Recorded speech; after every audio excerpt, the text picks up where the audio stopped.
Middle east में Iran के तमाम प्रॉक्सी गुटों को ठिकाने लगाने के बाद अब इजराइल अपने सबसे बड़े दुश्मन ईरान को निपटाने की तैयारी कर रहा है। सीरिया में बशर अल असद के तख्तापलट का फायदा उठाते हुए इजरायली एयरफोर्स ने ईरान के परमाणु ठिकानों पर हमले की तैयारी तेज कर दी है। टाइम्स ऑफ इजराइल ने इजरायली सैन्य अधिकारियों के हवाले से ये जानकारी दी है। रिपोर्ट के अनुसार इजरायली अधिकारी तेहरान के प्रॉक्सी गुटों की कमजोर होने और सीरिया में असद शासन के पतन को एक रणनीतिक अवसर बता रहे हैं। इन सब के बीच अमेरिका के नवनिर्वाचित राष्ट्रपति डोनाल्ड ट्रंप भी ईरान के परमाणु कार्यक्रम को लेकर चिंतित हैं और इसे रोकने के लिए उनकी टीम तेहरान पर हमला करने पर विचार कर रही है। अमेरिकी अखबार वॉल स्ट्रीट जर्नल ने शुक्रवार को अपनी एक रिपोर्ट में ये दावा किया है। डोनाल्ड ट्रंप अगले महीने 20 जनवरी को राष्ट्रपति पद की शपथ लेंगे।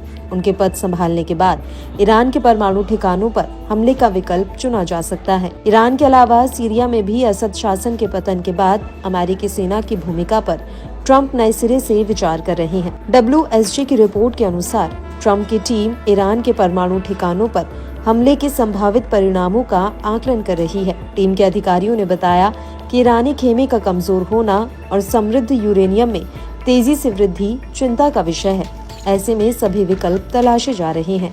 हालांकि ईरान ने हमेशा परमाणु हथियार बनाने की बात से इनकार किया है और कहा है कि उसका अंतरिक्ष कार्यक्रम और परमाणु गतिविधियां पूरी तरह से नागरिक उद्देश्यों के लिए हैं। वहीं अमेरिकी खुफिया एजेंसियों और IAEA का कहना है कि ईरान के पास 2003 तक एक संगठित सैन्य परमाणु कार्यक्रम था और उसने नागरिक आवश्यकता से परे अपने परमाणु कार्यक्रम को विकसित करना जारी रखा। इजरायल का तर्क है कि ईरान ने कभी भी अपने परमाणु हथियार कार्यक्रम को वास्तव में नहीं छोड़ा और इसके कई परमाणु स्थल भारी किलेबंद पहाड़ों के नीचे दबे हुए हैं। अब रिपोर्ट के अनुसार डोनाल्ड ट्रंप ने इजरायल के प्रधानमंत्री बेंजामिन नेतन्याहू को बताया है कि उन्हें चिंता है कि उनके कार्यकाल में ईरान परमाणु हथियार बना सकता है। ऐसे में उनकी टीम इसे रोकने के लिए सैन्य कार्रवाई पर विचार कर रही है। ईरान के परमाणु ठिकानों पर हमला करने से अमेरिका और ईरान के बीच युद्ध छिड़ सकता है, लेकिन ट्रंप अमेरिकी सेनाओं की भागीदारी वाली कोई लड़ाई नहीं करना चाहते।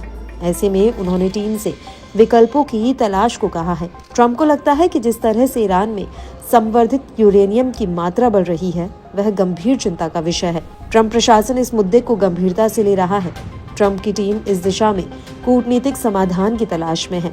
आपको बता दें कि इजरायल पहले हमले के दौरान भी ईरान के न्यूक्लियर ठिकानों पर हमला करना चाहता था, लेकिन तब उसे अमेरिकी राष्ट्रपति जो बाइडेन का साथ नहीं मिला। अब जबकि अमेरिका में सत्ता परिवर्तन तय है और नेतन्याहू के करीबी डोनाल्ड ट्रंप शासन संभालने वाले हैं, तो इजरायल पूरी तरह से बेखौफ होकर ईरान के खिलाफ ठोस रणनीति बना रहा है। उधर ईरान भी कई बार धमकी दे चुका है कि वह यहूदी शासन के खिलाफ पहले की तुलना में और भी बड़ी कार्रवाई कर सकता है। ऐसे में अगर इजरायल तेहरान के परमाणु ठिकानों को निशाना बनाता है तो जाहिर है दोनों देशों के बीच जारी तनाव एक बड़े संघर्ष में तब्दील हो सकता है।